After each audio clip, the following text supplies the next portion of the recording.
बिस्मिल्लाहिर्रहमानिर्रहीम। ये Toyota wits 2014 से लेकर 2020 तक जो शेप आई है KSP 130 की स्पाइडर शेप भी जिसको कहा जाता है, ये उसके वाइपर शेल्ड के कॉर्नर्स हैं। और इनके जेन्युइन होने की निशानी, एक तो ये इसका कोड होगा 81। जो लास्ट वीडियो में मैं आपको दिखाया था कि जो 2011 टू 2013 तक की जो शेप होती है उसका कोड 83 होता है और इसका कोड 81 होता है। और यहाँ पे इसके प्रोडक्ट कोड है, ये टोयोटा का एम्बोस होगा और ये प्रोडक्ट कोड लगा हुआ, ठीक है।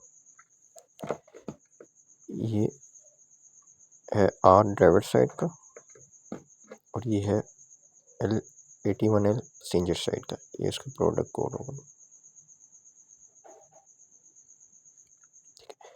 मार्केट में इसकी कॉपी भी आ गई है, तो वो इसकी क्वालिटी को कम्पीट नहीं कर सकती, लेकिन फिर भी वो काम कर जाती है, ठीक है। कॉपी है, यानी इनको अगर देखने में देखा जाए तो इतना ख़ास फ़र्क नहीं होगा इनमें। कॉपी होगी, कॉपी में कोई कोड वगैरह कुछ नहीं लिखा होगा, इस तरह का क्लिप होगा और ओरिजिनल क्लिप नहीं होगा जिस तरह होता है। ये डबल टेप वगैरह लगाई हुई ताकि वो स्क्रीन के साथ लग सके।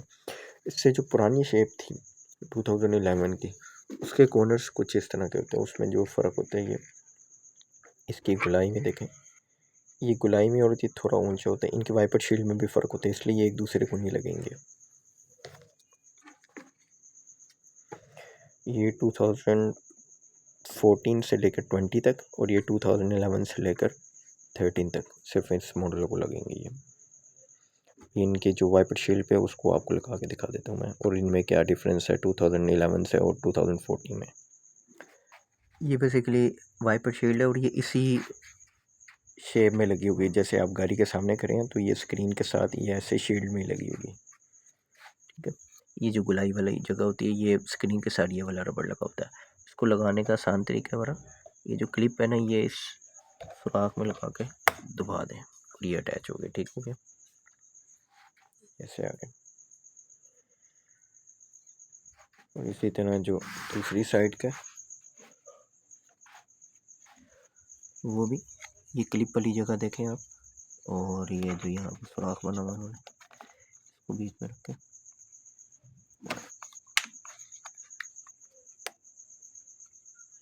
ठीक हो गया। ये इसके वाइपर शील्ड बन गई कॉर्नर्स के साथ। ये जो पीस होते हैं और इसके साथ जो वो डबल टेप लगी हुई थी, क्योंकि ये जो बाहर की हैं, बाहर के परचेज़ किए गए हैं, वह जापान के अनयूज्ड, ये यूज़ नहीं है। यूज़ के साथ ये वाली टेप नहीं आती, नहीं, वो इस्तेमाल शुदा आती है, ठीक है।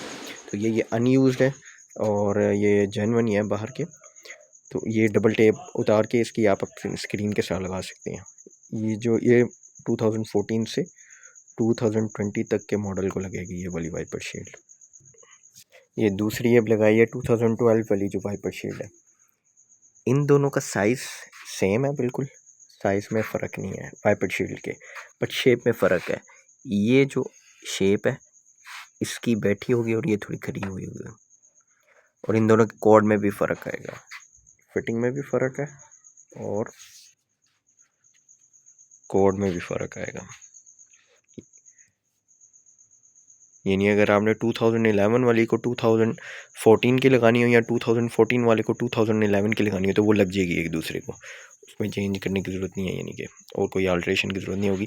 लेकिन अगर आपकी फॉर एग्जांपल 2014 है तो उस वाइपर शील्ड पे ये वाले कॉर्नर्स नहीं लगेंगे 2012 वाले, क्योंकि ये चीज़ इसकी फ़िटिंग के साथ आ रही है और इसकी ये चीज़ ये फिटिंग के साथ आ रही है। इनकी बैक साइड के जो कोड है उसको भी देख लेते हैं।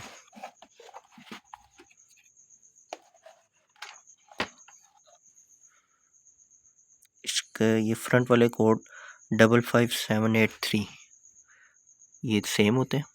फिर इसके बाद जो 2011 वाला है उसका आएगा 52280, और जो 2014 वाली शेप होगी इसका आएगा 52340। ये कोड में फ़र्क होगा, बाकी ऑलमोस्ट शेप तकरीबन सेम है, फिटिंग सेम है, फिटिंग में कोई फ़र्क नहीं है। यानी किसी ने अगर अपनी 2011 से 2000 स्पाइडर शेप में कन्वर्ट करनी है तो वो ईज़िली कन्वर्ट कर सकता है। इसकी बैक साइड आ गई।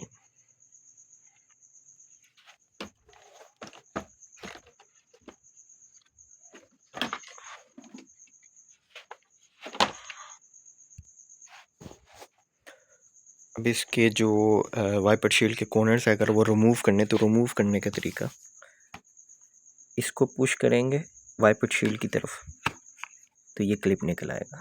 ठीक है, क्लिप से ये निकला है और क्लिप को थोड़ा सा मूव करेंगे तो क्लिप भी बाहर आ जाएगा। यही सेम तरीका है जो नए मॉडल की है वेट्स उसका भी। इसको पुश करेंगे वाइपर शील्ड की तरफ, क्लिप आ गया, क्लिप को बैक करके घुमाएंगे तो क्लिप बाहर निकल आएगा। ये हमने पैसेंजर साइड का उतारा, इसी तरह ड्राइवर साइड का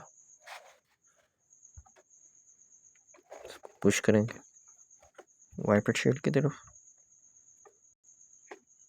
वाइपर शील्ड की तरफ पुश किया और ये क्लिप इसको घुमा के क्लिप वापस आ जाएगा, बाहर निकल आएगा। अगर इससे ज़ोर आजमाई करेंगे तो ये इसके ये लॉक टूट जाएंगे, जिसकी वजह से नहीं ये दोबारा बैठेगा नहीं क्लिप फिर इसमें। इसको वाइपर शील्ड की तरफ ऐसे पुश किया, क्लिप से निकल आया, क्लिप ये घुमा के क्लिप बाहर निकाल लिया।